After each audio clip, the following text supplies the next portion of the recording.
Before the next episode of X Job Downloaded starts, I have a big favour to ask. If you've enjoyed any of our episodes so far, please can you click on the follow button on your platform. I'm on Apple, Spotify, Google, Amazon and YouTube. It costs nothing to follow, but makes a real difference to me as a podcast producer. Thank you.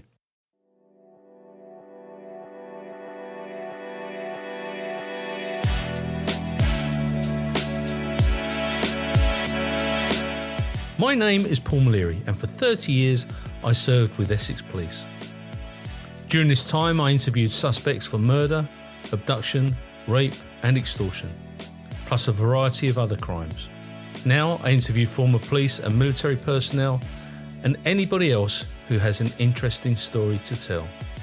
Sit back and listen to X Job Downloaded.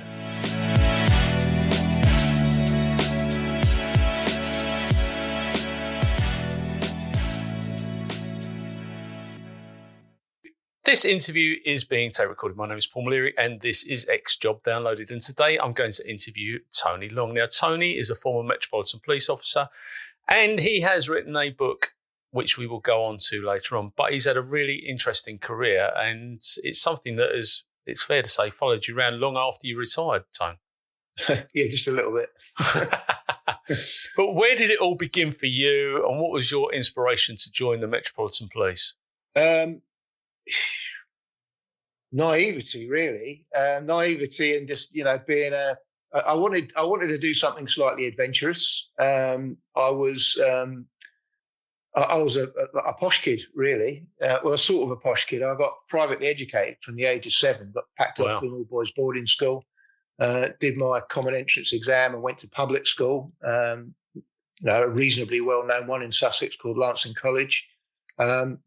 There's a sub-story to that. It wasn't until I was well into my 40s that I discovered that the reason my relatively normal parents were able to afford that education was because my dad wasn't my dad.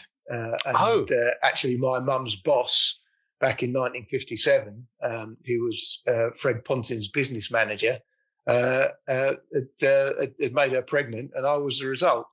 Wow. And we all ended up living together in this sort of little community around a holiday camp that my parents helped run down in Sussex. I was always told that it was my Uncle Leslie that had made sure that my name got put down for a good school. But what I didn't realise was that, he was paying for it. So I was privately educated. I did nothing with that education. I was a typical kid. I excelled at anything that I enjoyed doing and that I was good at. So actually, ironically, having written a book, English was one of my best subjects, and I loved writing. And also, I'm not a bad, I'm told, sort of cartoonist stroke artist. So art, English, brilliant. Anything with numbers in, again, sort of going forward in time.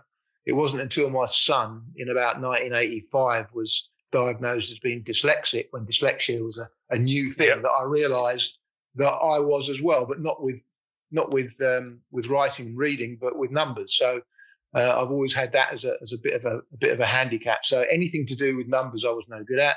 And I used to bunk off from school a lot. So I remember certainly as a young teenager going into Brighton, which is the nearest big town, going to the cinema and a diet really of sort of 1970s, 1960s cop movies, normally like New York cops, like, The French Connection or Serpico or, other side of the country, Dirty Harry, and I kind of saw myself, this was the 70s now, so with long hair and with flared trousers and tennis shoes, chasing bad guys, in car chases and things. So that kind of took over from an interest that I had in the military. And again, it was just kid stuff, reading war magazines, shooting air rifles and all that sort of stuff. I was always into guns and shooting. And so the police my interest in the police sort of came about at a time in history where police work in the UK was pretty boring, wasn't it? If you looked at the TV shows, I'd grown up around Z cars and Dixon had Dock Green, but then all of a sudden we had the Sweeney. And so I'd actually applied. You know, I don't know if you remember them, but there used to be these little adverts about that big on the back page of these war magazines and things, and they were adverts for the police or the military or whatever. And I cut out one for the Army, one for the Royal Marines / Navy, and one for the police. And right. the police responded first. It was as simple as that, really. Wow. So I became. So what year was that? I didn't want to be a cop in Bognor Regis. No. I had an aunt that lived up in London. I used to spend a lot of my holidays up in London, just cutting around up the West End, and I thought that this is where I want to be a cop. Very good. And what year was that?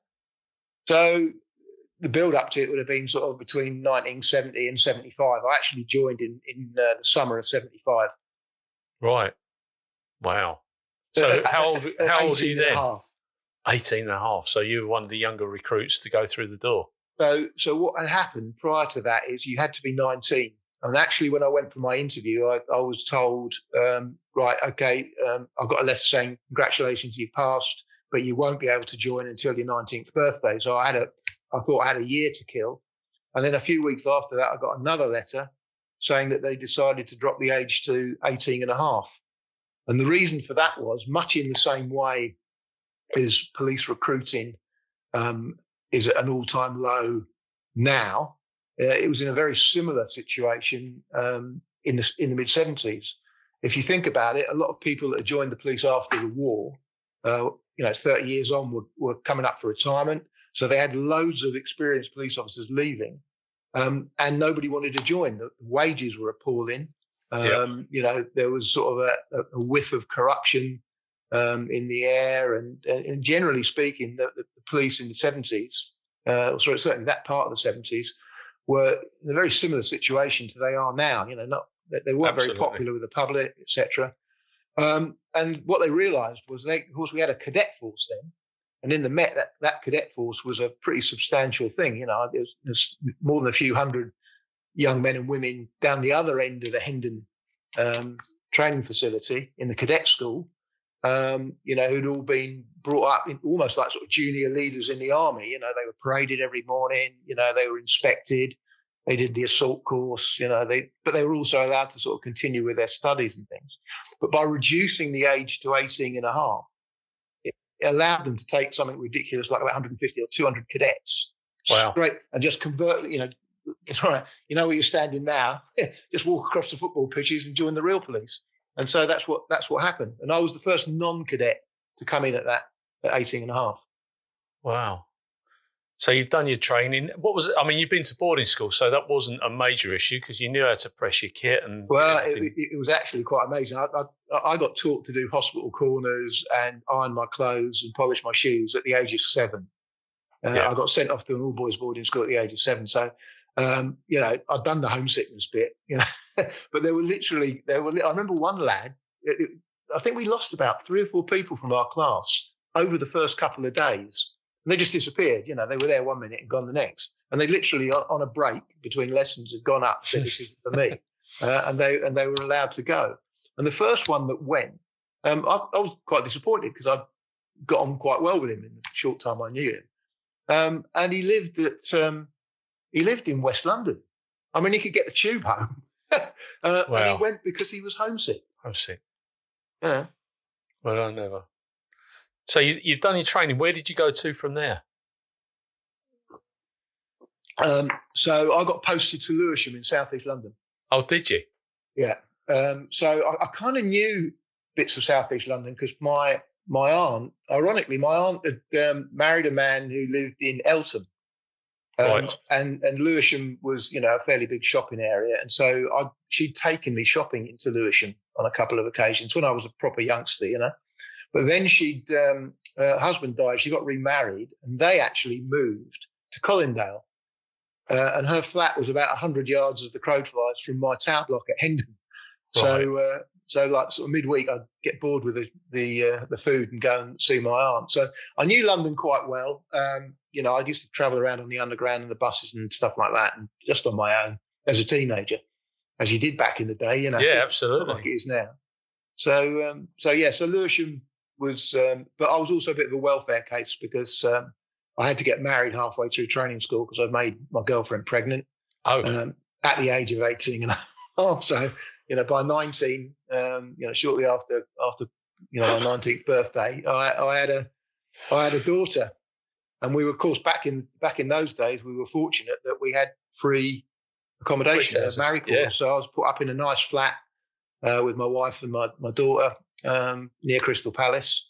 So I had a lot going on. Most people didn't lay a lot of odds on me passing my probationary period. I mean, you've certainly done things, haven't you? Because that's just one of a few things, isn't it? I blame public school for a variety of things. First of all, it was that you're a gentleman. You must do the right thing. You made your girlfriend pregnant. You've got to do the honourable thing. But the other thing was the reason that I dated her was she was she was a waitress for the summer season at my parents' holiday camp. And my mate and I, as we were sort of young teenagers, made a promise with ourselves that we'd never date the staff because they were there for the whole season. Yeah. Whereas young teenage girls our age were coming with their parents on holiday. They'd be there for a week or 2 weeks, and then they'd bugger off. And you'd latch on to the next girls coming in. So I got really quick at picking girls up, and getting off with girls, but I'd never ever had to break up with one. So here I was with a girlfriend. Of course, I was getting sex, so I thought I'm in love, and I didn't know how to stop it. Are you a music fan? Are you a music fan? I love music, but I can't say that I'm a fan of any particular genre. Or I know what I like, and but. Well, you want to listen to "Pulling Muscles from the Shell" by Squeeze, which is about holiday romances. I used to listen to that and cry. And that's all about that part of the world as well, isn't it? Well, exactly that. And of course, I'd sit in my married quarters, and that'd come on the radio, and I could see my wife looking at me out the corner of the eye to see if I was registering it. Yeah, down in Canberra Sands, absolutely brilliant. So you're now nearly 19. You're married. You've got a daughter. Yeah. You're living in police accommodation in Crystal Palace. How did you fit in with the shifts, and what was that like, shift work at that time? So I think if I'm right in saying we worked a 4-week cycle, and one of those weeks was night duty. So 8-hour shift, night duty, Monday to Friday. You'd finish work. No, sorry, it finished on a Monday morning. And you'd have to be back in at work for late turn at 2:00, which was called a quick changeover. And there were several quick changeovers during that 4-week cycle. And of course, you also had to go to court the next day back in those days. If you arrested a suspect, some would be given bail, but for certain offences, they would be kept in custody, and you'd be expected to go to court with them the following morning. So a typical night duty for me, because I was quite a busy little copper, I'd make, perhaps a couple of arrests, and then the next morning, having finished at 6:00 in the morning, I'd have to be at Greenwich Magistrates Court or Camberwell Green Magistrates Court, sometimes both, at 10:00 to deal with my prisoner. And of course, back in those days, you had to actually get in the witness box, and ask for a summary trial to be put, and or ask for a summary trial and for the charges to be put to the prisoner.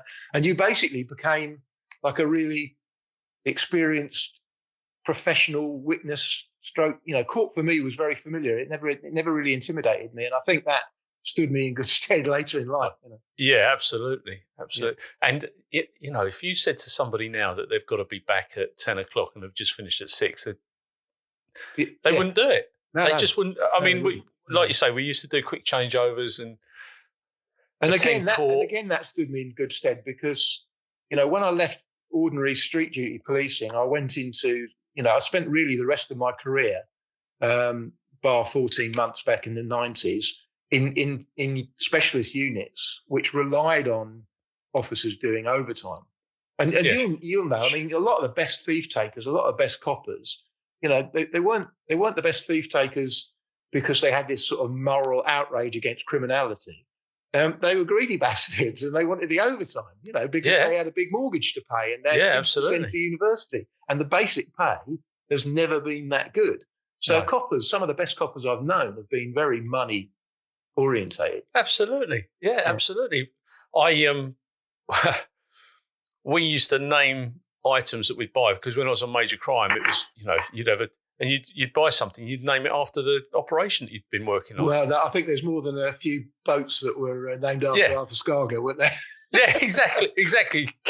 Kitchens were named after collieries, but it was all a bit bizarre. So, how long had you got in before you went on to the firearms team? I did 8 years street duty, but 3 of those were with the Special Patrol Group.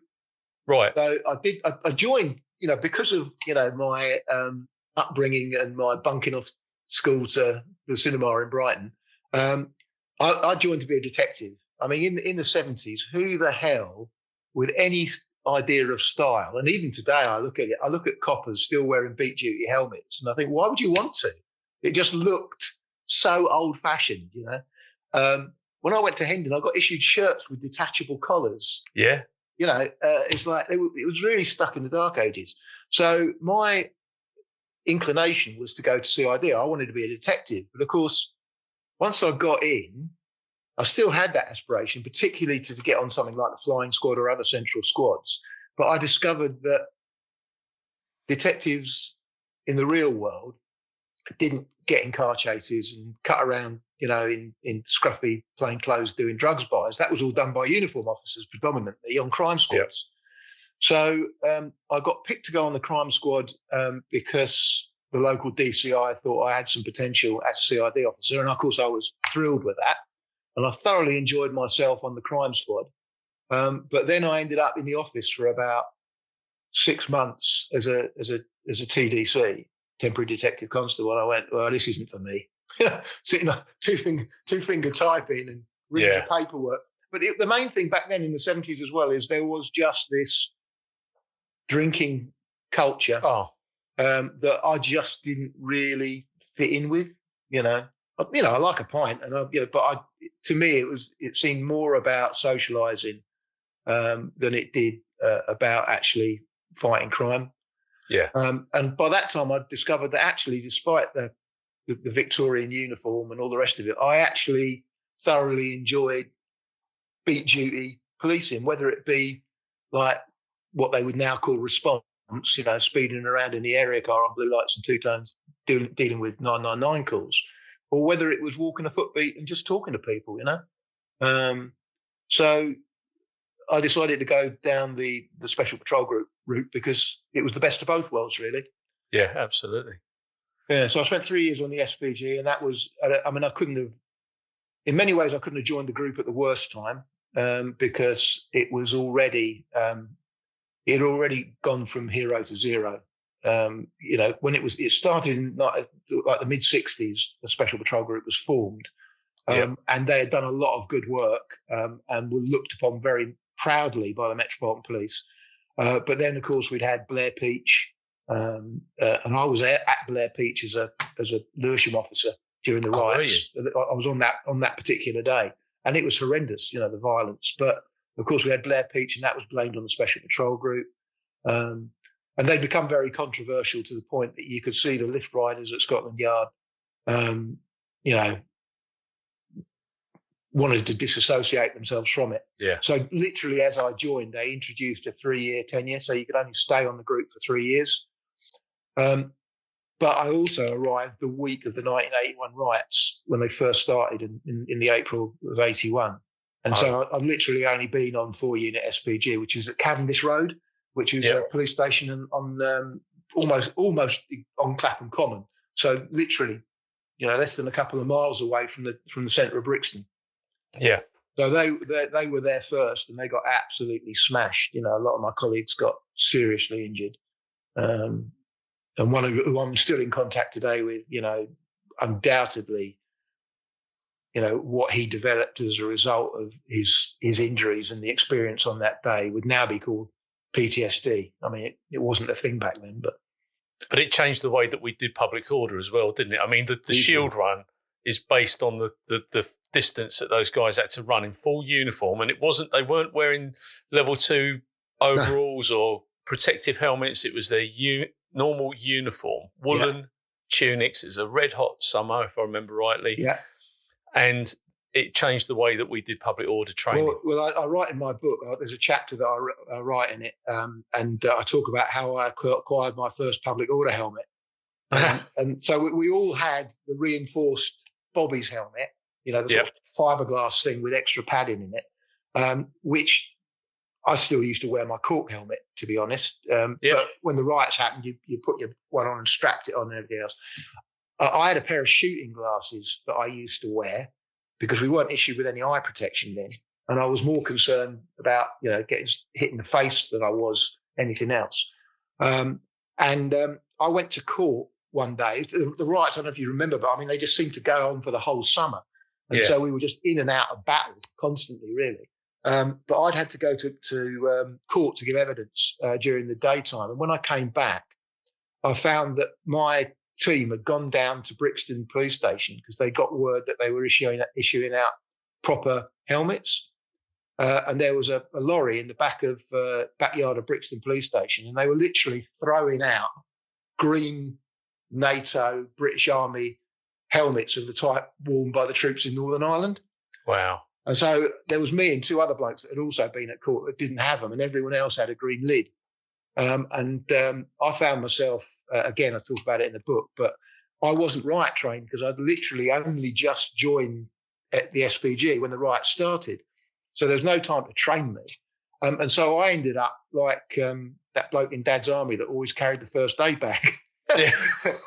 Except I was at the other end of the age scale. So I'd jump out the back of the carrier with this first aid satchel around my neck and a fire extinguisher. And of course, the bricks were being lobbed over the top of the shield serial because they were trying to injure the coppers behind that weren't protected. Yeah. So I'm bobbing and weaving, trying to avoid these bricks and bottles that are getting thrown at me. And one of them hit me in the thigh. And it probably dead-legged me. And I went down on the ground. And I went, I'm fucking not having this. So I picked up a brick and hoyed it back. And then I picked up another brick and hoyed it back. And then a couple of other guys started doing it as well. So there was about 3 of us. And we've literally got piles of bricks that have been thrown at us. And we're chucking them back. Returning fire. And what I discovered quite quickly, or we all discovered quite quickly, was that the amount of incoming ammunition dwindled rapidly because they didn't have any shields. So they were getting hit and they were getting injured. And that is why I'm such a big exponent, and always have been, of the baton gun in public order. Because if you imagine most people that are chucking bricks at you are chucking bricks at you because they can get away with it. There's going to be a hardcore of people that really, really want to hurt you. The rest of them are having fun. And if all of a sudden the shields open up and the baton guns poke out and there's a volley of baton guns and people start screaming and yelping and legging it, they're gonna bugger off. Yeah. Yeah, they'll. And very quickly. At the very least, they're going to stay outside of brick range. But of course, even though we've had that capability now since the early 80s, or certainly the mid 80s, there's never been a senior officer in the Metropolitan Police or any other part of the country that's had the spine to actually authorise their deployment. Yeah. They'd rather see police officers seriously injured or perhaps even killed, because you know what? We get more sympathy when a police officer is seriously injured or killed. Yeah, absolutely. Sounds callous and sounds like very cynical, but that's my belief. But I think you're right. I mean, it was, as I say, it was a real game changer. I didn't join until 86, late 86, early 87. Sprog. And I'm a sprog. And we had the benefits of the new equipment. Although I will tell you this, I got deployed. I walked into the back door of the police station. I was at Sleepy Little Braintree.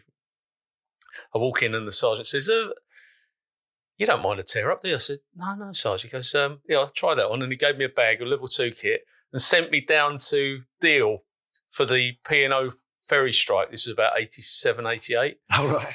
And I spent 2 weeks down there, stayed at Shorncliffe Barracks. Yeah. That used to be the junior leaders' barracks. It did, yeah. I used to work with a sergeant in the Met who had been, they don't call them corporals, they call them half sergeant, a lance sergeant in the Guards. Yeah. He'd been posted to Shorncliffe.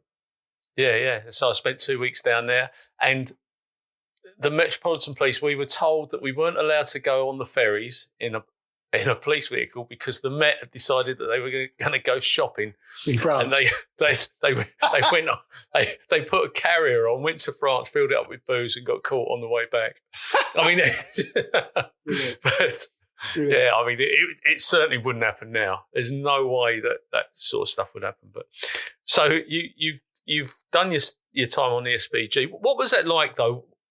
When Blair Peach, you're there during the Blair Peach. I wasn't on the group at that time. I was, because I think Blair Peach was about 78, I think, something like that. Right. So I would have been still at Lewisham at that point, but I was on a what we call a local serial, bussed up there on one of the old Met Green buses. Yeah. I just remember it was. I remember coppers. To this day, I vividly remember coppers covered from head to foot in white paint because they'd made paint bombs that they were throwing at the police. And during the course of the day, there was one officer had his jaw broken in 2 places. Another officer had his arm broken. And it seemed to be the case always. You know, everyone talks about sort of police brutality, and you know, even during the Brixton riots, if you look at the casualty rate for people that had to be taken to hospital, the police always lose. Yeah, absolutely. Because we are a minority. You know. Yeah. Somebody said something the other day. They were looking at the footage of that of the Liverpool thing with the car crashed into the crowds and going, oh, where are all the coppers? Look at all the crowd. The crowd are doing it. And I went, well, there's a lot more crowd than there is coppers. You know, that's the reality is that they're always going to be outnumbered. But you see, we talk about minority groups, and this is a very deep conversation. But you want to be marginalised, join the police service. Oh, absolutely, yeah. Yeah. I used to have this conversation with young black lads on the streets of Lewisham. I used to say, look, you're a minority group and I'm a minority group. And they go, what? And I go, look, I'll tell you now, there are bad coppers. You know, there are coppers who I'm not proud of. But if they call urgent assistance on the radio, I'm not going to go, oh, he's a wanker. He's one of ours. And I will move hell and high water to get to him and help him, you know. And I said, you know, you young black kids are exactly the same. You know, you will see a black kid who you know is a wrong'un being spoken to by the police, and you will go to their defence. You know, so that's what minority groups do. We all stick together. And, you know, a lot of the criticism that you'll get now of the police, particularly when people refer back to the times when you and I joined, was that, you know, they were a gang, and we were quite proud of that. You know, absolutely. Our gang is bigger than your gang. You know? Yeah. I didn't see anything wrong with it. That was the way I was brought up, and you know, I'm not saying it's right, but that's the way it was. But I still don't, because I believe that we, and I still class as we, should not be backing away from confrontation. Yeah, I believe that wholeheartedly. You know, I've never run away from a fight. I've been beaten a few times, but I've never run away from a fight. No. And it breaks my heart when I see people, whether it be on a verbal or on a physical, because our gang should be bigger as a collective than theirs, accepting that there are fewer, but it should be working together. I think I'm exactly like you. You know, I actually retired in 2008. So, you know, 20 years now. Wow. But I still consider myself a copper. Yeah. And a lot of that is because my career followed me. You know, I faced the charge of murder 10 years after I should have retired in 2005. And so, you know, I've had that link with the police because of that. And because of everything because I was in a particularly unique part of police work that has become much more topical in recent years. I found myself, you know, embroiled in it still, you know. And a lot of coppers I know who probably didn't have much in the game, you know, couldn't wait to retire and all that sort of stuff, probably think I'm mad, you know, leave it alone, Tone, you know, give it up sort of thing. But I am passionate about it. And, you know, it's, but I still don't know whether I don't think I could do the job now. I really genuinely don't think I would be good enough to do the job. And the reason I say that is, I've spent 3 years relatively recently, sort of in the aftermath of COVID, driving for the London Ambulance Service. So blue light runs, going to deal with almost exactly the same sort of jobs for the most part that I did as a young copper. Dealing with the same sort of people. Of course, you deal with a lot of decent people, but you're dealing with people, who are either traumatized, or having difficulty in breathing because they smoke 80 fags a day. I had sympathy and an equal amount of no sympathy for a lot of the patients that we went. I probably reckon about 70% at least of the patients we went to on an emergency ambulance, A, weren't emergencies, and B, they should have been charged for our time. Because, absolutely. And we were dealing with very similar sorts of people to the police in many ways. And so I'd come in contact with young coppers every day. Sometimes you go into A&E, and there'd be more coppers in there than there were nurses because two of them were having to sit on a mental health patient, and there were 4 mental health patients in the hospital. No one out on the ground because they're all tied up dealing with something that shouldn't really be their business. And why? Because previous governments have closed down all the mental institutions. Yeah, they have. And they weren't nice places, don't get me wrong. They were all built in Victorian times, but they should have built some form of modern, replacement, because these people shouldn't be wandering the streets. No. It just doesn't make any sense. And I talk to them, and you can't help it now, can you? You've only got to get on Instagram and see these auditors, take it upon themselves to go around. Mate, I would never get tired of punching them. But of course, I know. They can't. And I have to respect the ability of coppers, modern coppers, to interact with fuckwits like that, because I certainly couldn't. Their restraint is overwhelming, isn't it? I mean, how they restrain themselves from ripping somebody's jugular out, I do not know. No, I really don't. And the ones I admire most is I couldn't write enough in praise of it. It was a female Met officer, and it was somewhere down southwest London, and they'd obviously been called to a Newles camera that had been cut down, and there was an auditor there sticking his oar in while they dealt with it, and the way in which she dealt with him was exquisite. She deserved a medal. It was absolutely brilliant, the way that she dealt with it. And she just kept a straight face, and she just outmatched him. But of course, coppers are coppers, and, we're all different. And a lot of us don't have that verbal combat skill, and you can see guys and girls out of their depth when they're dealing with these auditors. And you have to be much more on the ball now in terms of legislation than you do nowadays. Yeah, you were probably, can't blag it. You were probably told that they don't need to know the act and section. Exactly. You don't need to say. You don't tell them you're arresting them for theft. Even you say, "I'm arresting you for stealing that bag of crisps." That's it. Yeah. And but now, you've got these people that know the law because it's all there. It's all there at their fingertips. They can just Google it, and yet they're throwing acts and sections at you. Unless you're a really confident individual, and of course, modern police training it has dive bombed, while the need for knowledge is shot up. Well, but you see, this is pretty controversial. But you should be able to have a scrap with someone, shouldn't you? I mean, I'm not being funny, but when I walk around central London now, I see something, and I wouldn't want to do it because everybody's got a camera. Yeah. Everyone's got a camera. But I walk around and I think, where is your pride? There's no desire to go hands-on with people.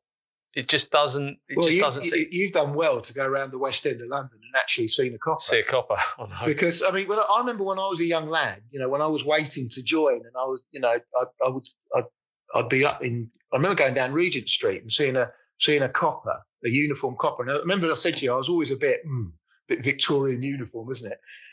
But I just happened to notice that there was these two coppers walking in a pair in Regent Street, and they were both big units. And one had a pair of Dr. Martens on. And I went, ooh, Dr. Martens. I didn't know coppers could wear Dr. Martens. That's quite cool. Because I was there with my Levi stay press and my Dr. Martens and my Oxford Dr. Martens on. And the other guy had a pair of monkey boots. Do you remember monkey boots? Yeah. And I thought, oh, right. And then I paid more attention. And I'd started at the feet and I worked my way up. Both of these coppers had hair that was just ridiculously long. Looking back, they were probably only in their early 20s. They probably lived in a section house in Soho. They're probably out on the town every night. They're probably living the life, But this guy had sideys that looked like a rock star's. One of them had a great big, droopy Zapata moustache and hair on their shoulder. And they both looked mean. I thought, that's the kind of copper I want to be. That's what I want to be. I never was because I was too skinny. But, they looked like coppers. But it didn't matter where you went in the West End. You probably only had to walk around for 10 minutes before you saw a copper. Yeah. Nowadays, you can literally spend the whole day up west, going and shopping, restaurants, the theatre. And I remember doing it once and literally all day, and I'm looking for coppers and I'm not seeing any. And I'm seeing all sorts of shit that would have, like footway obstruction and drunkenness and, openly smoking cannabis, all sorts of stuff that would have been dealt with back in the day, just going on. And then finally, I'm walking back to the railway station, and I see a solitary armed response vehicle driving down the Strand. And I thought to myself, how ironic, that armed policing, which, when I joined, you weren't even allowed to use the word gun on the radio. If you wanted armed support, you say, send some officers with equipment. Make it quick. You weren't allowed to say equipment. You couldn't say gun. And there I was. I'd spent the whole day in the centre of our capital, and the only vehicle I saw was an armed one. Unbelievable, isn't it? Yeah. But we have got lots of cameras. Go to New York, you'll see, go to Times Square, you'll see 100 coppers. But they've got, in Times Square, they've got a massive police office. For people to walk up to and say, hi, I've had my bag stolen. But what they've done, a dear friend of mine, Alan Levershed, he was the chief super in the Met. I know Alan Levershed. Do you know Alan? Yeah, you'd know him. He was, in fact, he was a governor on SPG at one point. I was going to say, yes, he was, wasn't he? Yeah. And he calls it, I can't remember what he says, but basically the coppers now go out. It's a siege mentality. They'll go out when there's an incident and return back to base. And it's a term that he uses. But it is frustrating. But I do get it as well because, as I say, everybody's got a camera. Everybody's against the old bill. Things get edited to support the bad guy or girl, whoever it may be. And that must be very, very disheartening. And I can see it, people contact me all the time. They're looking to exit the organisation. I've never known it. No. And my dad was in the job, and I remember in 75, a milkman was earning more than a copper. That was that was it was only reality. when Maggie came in and Edmund Davis and supported Edmund Davis, that anything changed, Yeah, well, interesting enough, the Labour Party had already whipped Edmund Davis into shape, and it was when Maggie came in on May the 4th, 79, that it actually got implemented. But it's quite it must be very disheartening for them. But I always buy them a cup of tea if I see them. The really interesting is when I joined the Metropolitan Police in 1975, there were 27,000 officers in the Metropolitan Police, or thereabouts, and around about that time. It may well have been that I was part of that first sort of upwave of thing when they lowered the age. But 27,000. There's only 30,000 now. And the City of London, not the City of London, but the Greater London area has grown from about sort of 6 million to about 9 million. There's now 300 languages spoken. We've done away with all of our civil staff that used to deal with all the admin side, when you brought a prisoner in. Certainly in the Met, I know it was different in and I'm probably going to upset you when I say county force, but in the you won't upset me. People I found most officers that transferred into the Met. One of the most professional officers I ever came across transferred to us from Somerset with like 3 years service, and he had a nose for police work that you wouldn't believe.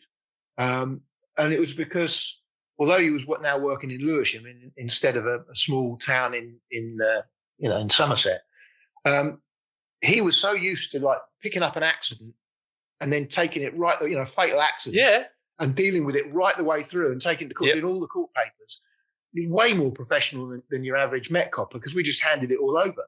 Yeah. But also crime has changed. When you and I joined, crime was very simple. People broke into other people's houses, or they stole their cars, or they mugged them, or they robbed the bank, or they did, check fraud. Yeah. Nowadays, the highest percentage of crime doesn't take place on the streets. And so what we've done is we've taken all of those police officers that used to patrol and put them into call centres almost, sitting on computers and answering phone calls. And we haven't replaced them on the street. And so to me, it's like if you look at the size of New York Police Department, which is a similar size city, really we should be nearer 40,000 officers in the Met instead of 30,000 officers, and they should all be out on the street. Yeah, because it is woeful. When I think how many officers we used to parade just to cover probably a couple of square miles. Now you've got the similar amount of people covering like the whole of 1/4 of London. Yeah. Well, less than that, actually, covering 1/4 of London. Whereas we'd have an inspector, a duty officer looking after his troops in that 2-mile sector. Now you've got one covering the whole of North London or the whole of Northwest London. It's unbelievable. And I'm sure the public don't realise just how undermanned police are. No, they don't. They don't realise because, the vulnerability agenda, the online culture. I mean, look, did we deal with things properly? We thought it was, the way that we dealt with domestics in the late 80s, we thought it was right, okay? We'd go around there, knock on the door, tell them to pack it in. You might drive the old man up the road and take him round to his sisters or whatever. Yeah. But it was advice given, no offences disclosed, domestic. And that's how it was closed off. No cause, no NCPA with it, no cause police action. Exactly. And that was wrong. But there's more teams in the Premiership. But the problem is, and I'm going to be controversial here, was it wrong? Because yes, men shouldn't beat up on women. No, I absolutely get that, and we are much more conscious now of domestic violence. But you've also got to be realistic. The legislation in those days didn't allow police officers to arrest people for common assault. Common assault. Common assault, whether it was your wife slapping you in the face or you slapping her in the face, or you getting in a rut with someone outside a pub where no injury was caused, handbags at dawn, that was, I'm not going to arrest him, mate. If you want to go off to the magistrate's court and get summons, then that's what you do. So actually what we were doing was the policy, and actually things like, right, I'm going to take you round like to your brother's address or whatever, is there somewhere we can take you to keep you apart until things calm down? Was that so wrong? It was actually pragmatic, wasn't it? It was very pragmatic. It didn't overcome the overall problem. But then again, if you tried to deal with it, what would happen is you'd work on it for days and days and days. You'd go to magistrates. You'd help her get a summons, and it'd get all the way to court. And she'd say, I love him. And she would draw charges. So which still happens. There wasn't anything you could do about that. No, there wasn't. And it was look, people did get killed, but they're still getting killed. There was a more pragmatic way in dealing with police stuff anyway. Yeah. The computerisation that we have seen come in recent times, it's actually destroyed policing. It's destroyed policing because it means that everybody's a computer expert. We would have typists who would type from our notebooks or whatever it would be. Yeah.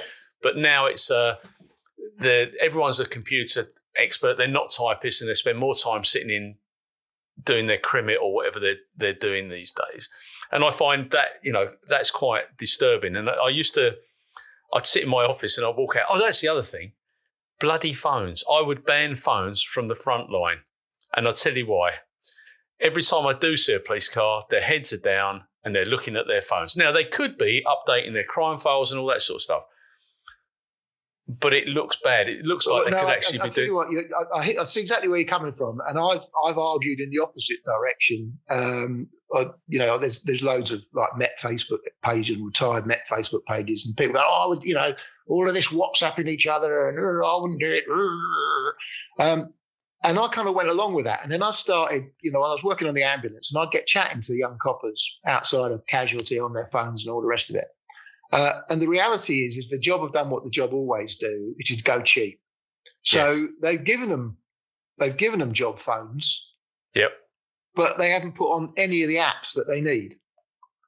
So there is no capability to have WhatsApp on it. Now, if you think about it, rather than take up radio time, if you're down at the hospital dealing with a mental health case and you want to talk to your sergeant, what better way of doing it than just getting onto a team WhatsApp group?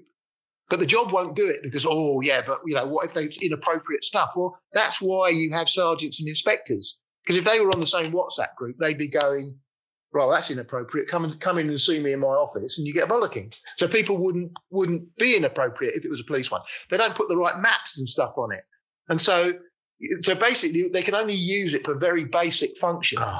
So what they end up doing, of course, is picking up their own phone. Now they've got their own phone. They've got a job phone that's useless. And the ambulance service did the same. But they didn't even give them like modern phones. I remember my paramedic getting all excited because she had to use her phone all the time at work, to ring up local, to whatever it might be, to call up the local GP because the patient, to try and book an appointment for the patient or whatever. Then she'd be sitting on the GP's line as long as we would be, on her own phone. And eventually he said, "Oh no, we're going to give you your own phone." Well, if you imagine a 1990s Nokia. That's what they gave them. 3210. Like, come on, Brilliant. So I think whether we like it or not, modern technology is part of modern life, and the modern officers need it. Yes, I think it has to be policed internally, though, doesn't it? And I think the thing is that when I went on parade as a young copper in the 70s and stood there with my truncheon in my hand and my whistle and my pocketbook, to be inspected. Not that happened very often, to be fair, but we had a section sergeant. So you had your duty officer, you had a section sergeant, and then the following day the section sergeant would probably be the custody sergeant or the charging sergeant, as he was called then. And the next day he might be station officer in charge of the station. Because of course, we didn't have civilian staff on the counters, it was young coppers like me, probationers doing all of that. But the section sergeant's job was to basically supervise the troops out on the street for that shift. So he did the postings, he told you what car you were going, what beat you were walking, and then it was his job, they didn't always do it, but it was his job to go out and make sure you were doing exactly that, and he'd call you up and he'd meet you on the junction and everything all right, this sort of stuff. And if there was a FATAC or something complicated or a domestic that wasn't, then he'd make it his duty to go down there and make sure that the young police officers that were dealing with it had a bit of assistance and help. There's none of that now. There's none of that. The person with most experience on a Met shift or team or, response team has probably got about 5 years service, and you never see anyone with stripes out on the street. Very, very rarely. There is still a section sergeant, but he deals with it all from a desk, like sort of playing a board game, where his assets are going to go and all the rest of it. There's no one. I think and I always have thought this, there's a missing rank in the police. I don't think you should be allowed to sit promotion until you've proved that you've got some leadership potential. And that should be given and tested by giving you a rank below sergeant. Call it corporal, call it junior sergeant, call it whatever you want, senior constable, but you get one stripe on Velcro. If you fuck up, it gets torn off and you're back at the bottom of the pile again. But you shouldn't be allowed to be a sergeant until you've proved that you've got the ability to turn around to your crew and go, your boots are unacceptable. I can go back in the locker room, polish them, and then come back and see me when they're done. Yourself out. That sort of stuff, But there used to be like a corporal rank. Going back in the day. Was in the Met. I think every force did it slightly different. In fact, in the Met, it varied from borough to borough. Oh, did it? Yeah. So I remember at one point on P District, which covered Lewisham and the London Borough of Bromley, they came out with a trial thing it was purely voluntary. Like if you wanted to sit the sergeant's exam, you could volunteer to be what we called an APS, which was an acting police sergeant. Yep. You'd sew one stripe on your uniform and then they'd post you to another station where, say, you weren't dealing with your old mates. No. And you'd be expected to be, but it was a typical British way of doing it. It wasn't like we're going to make this the way. It was like, well, if you want to do it, you can still sit the sergeant's exam without doing it if you want. So most people thought, what's the point? I might as well stay with my mates and study the sergeants. Yeah. So absolutely. So how did you get onto so you go on to, what was it then? Was it C19 or SO19? How did it? It was D11. D11? D11. So what year did you go on to D11? Well, my history with firearms was that I've already said that, I was always into, from the moment I could have cap guns and, then air guns and air pistols and air rifles and shotgun license and a firearms certificate, I progressed up. And so I was shooting competitively with various clubs. And I was probably describe myself as a natural shot. Yeah. I didn't need to practice that much. I seemed to be able to maintain a high standard of accuracy without being on the range every minute, But when I was on the special patrol group, it was almost guaranteed. If you wanted one, you could have a shots course. Lots, quite a few chose not to, especially the old cynical coppers who aren't doing that, extra responsibility. They're going to pay me more. No, So they didn't, but the majority of us did. And the Special Patrol Group was seen as like the sort of commissioner's central reserve. So if you needed manpower resources, let's say, for instance, you're in the middle of an IRA campaign. There's an active service unit working in the UK. There's bombs going off all around the country. We need extra security in central London. We'll post the Special Patrol Group up the West End, and 2 blokes on each carrier will carry a revolver, right. or we'll arm the whole, whatever.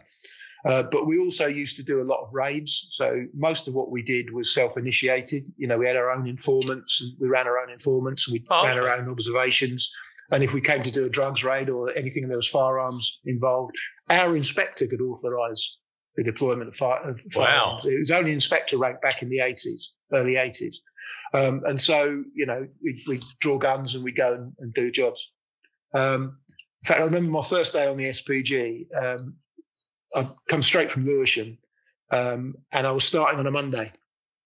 But I didn't make the Monday because I actually arrested the newspaper boy outside my job flats. I came out and there was a guy from the SPG on my unit upstairs, and he offered me a lift in on my first day. And so I was waiting outside because I didn't want to be late. And I got my uniform all pressed and all the rest of it. And I see the paper boy coming down the road with his bike. It was like a little dead end road. And I went, all right, mate. And he goes, yeah. I go, that's a nice bike. And he goes, yeah. And it was a bright red bike, but it was identical in every other respect to my mate's bike that was green that he'd had nicked from outside his flats the week before. I went, it's not your bike, is it? He went, I said, you're fucking nicked. So I went and got woke my mate up and got him to identify the bike. And so me and this other SPG bloke, we never even got to the unit on the Monday because we spent the whole day. Because when we went back and searched this lad's house, his garage, he lived alone with his mum, but his whole garage had about 200 bike parts in it. So we ended up doing that. So the second day I went in, there'd been an attempted murder of a police officer the night before in Greenwich. And what it was, a PC was at Greenwich Hospital in the A&E department dealing with an accident or something. When he saw a young black lad, I can't remember what his name was now, but he was a well-known, nasty, violent criminal. And he knew that he was wanted. And in fact, what it was is his brother, this bad guy's brother had been stabbed. So he'd gone to visit his brother. So anyway, the police officer went to try and arrest this guy and got stabbed himself for his pains. Oh. He would have died had it not been for the fact he was in A&E. They were able to give him blood because he lost a shitload of blood. Anyway, I turn up. And I go and see my unit inspector, a guy called Dinger Bell. He was a character. Do you remember the front page of a lot of the newspapers used a copper in the 1981 riots with a helmet on, with blood running down his face? Blood running down his face, yeah. That was Dinger Bell. Oh, wow. Big old thick Geordie bloke, spoke like that. Absolute diamond, one of the best governors I ever worked for. But he sort of introduced himself to me, and I sat down and had a little conversation with him. He said, Red, you're at Lewisham, aren't you? And I went, yeah. He said, Red, go and see Sergeant Bunning. He's setting up a squad. He said, do you know a criminal called such and such? And he named this this young black lad that was attempting to murder the copper. I went, yeah, I know. And he said, go and see Sergeant Bunning. So I went and saw Sergeant Bunning, and he was in plain clothes, and he's there dishing out Model 10 revolvers to all the troops. And he goes, I understand you know from so-and-so. And I went, yeah. He went, right. He goes, you're going to be with me in my motor. He said, we set up a squad to look for him. Now, there was no consultation. They hadn't said that the local duty officer, we're going to form a squad. It was like, right, someone's trying to kill a copper. We're going to form a squad. And so he said, go and get yourself in civvies. He goes, and then come back. He said, and get a gun. He said, and then we'll be on our way. I went, I'm not a shot.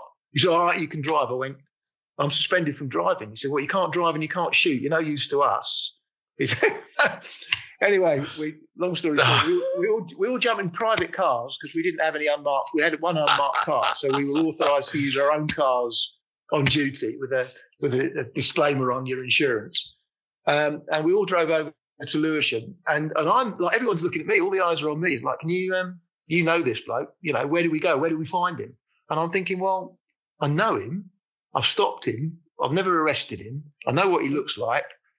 I've got a vague idea of some of the haunts that he might be in. But, you know, so we go to this cafe. I take them to this cafe in New Cross Road. And it was one of my tea holes.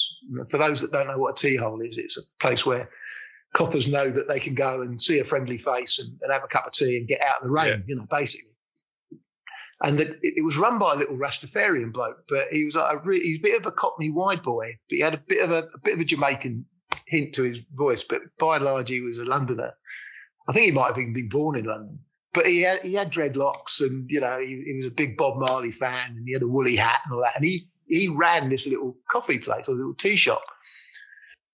So, and I used to get on really well with him. You know, he'd have a laugh and all the rest of it when I was walking his beat. So anyway, I walk in with all this bunch of blokes with cauliflower ears and broken noses behind me. And he said, oh man, how you doing? And I went, yeah, I'm good, mate. He goes, can we get some coffees?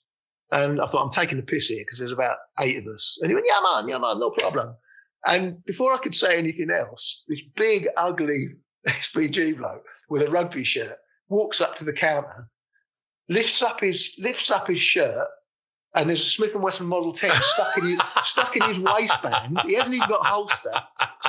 And he looks at this bloke on the counter and points at him. He goes, we're looking for so-and-so. You know, we're looking for Delroy Robinson. You know, you know where he is. And he goes, I don't even know Delroy Robinson. He says, don't lie to me. He says, we'll be back.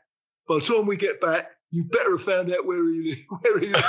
And we all turned around and left. Like, oh, no. And I'm sort of backing out doing this. I'm sorry, mate. And this guy's looking at me going, what have you brought to my door? And that was my first introduction to the SPG and guns.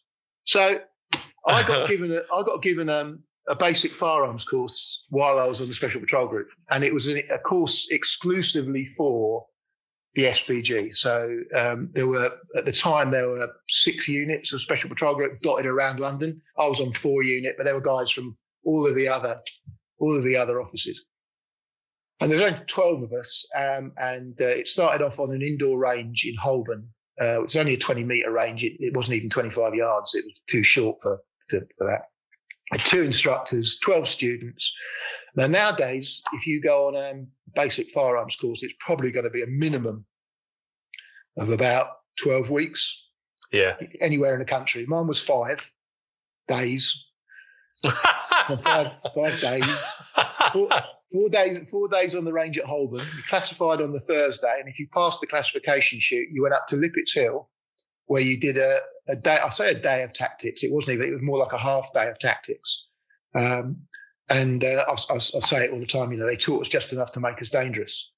And the first operation I went on after that was it was a raid for a guy that was wanted for robbery. Again, it was a young black lad in Clapham, and his distinctive features was that he had very curly hair, and he was about 6'8" and gangly, but he was an armed robber.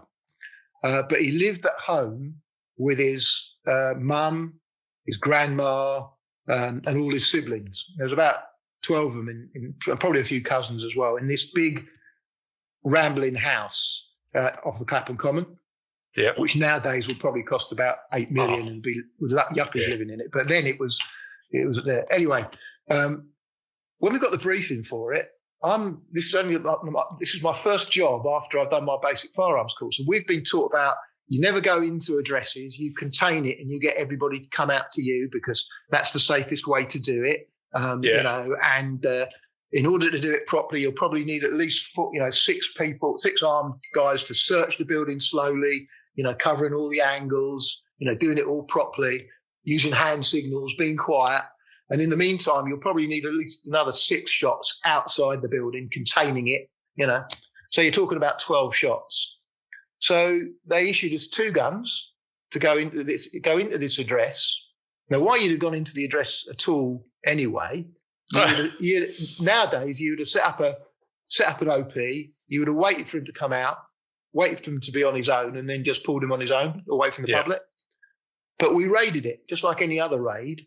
2 of us had guns, everyone else was unarmed, and we all ran in shouting armed police, even the ones that didn't have guns.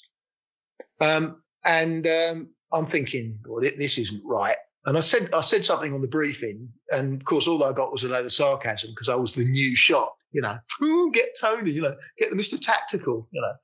So I just went along with it, you know. And anyway, I ended up pushing a bedroom door open, and I had one of those big mag light torches, you know. Yeah. And I've got my revolver all up properly, and I'm checking like that. And I see this woman in bed. All I can see is her head and shoulders. Got rollers in, right? Oh, Christ. And she kind of sleepy eye looks up at me, and I said, "It's all right, love. We're armed police. We've got a search warrant. We've got a warrant. Just wait there." I said, "I'll get a female officer to deal with you." And I turned her up my head, and I shouted down the stairs to what we called a WPC then, a female officer. Yeah. I said, "Can you come here?" And when I turned round, this sleepy woman with her hair in rollers had morphed into a 6'6" robber that we were after. No. Yeah, and a big gangly thing. And he was like completely dazed because he'd only just woken up. To this day, I still haven't a clue why he was wearing rollers. But he was as good as gold. I just said, turn around, mate, put your hands behind your back. And I put my handcuffs on him. And that was it. But right then I'm thinking, right, this is bollocks. You've been listening to part 1 of the Tony Long story on X-Job Downloaded. Part 2 is to follow.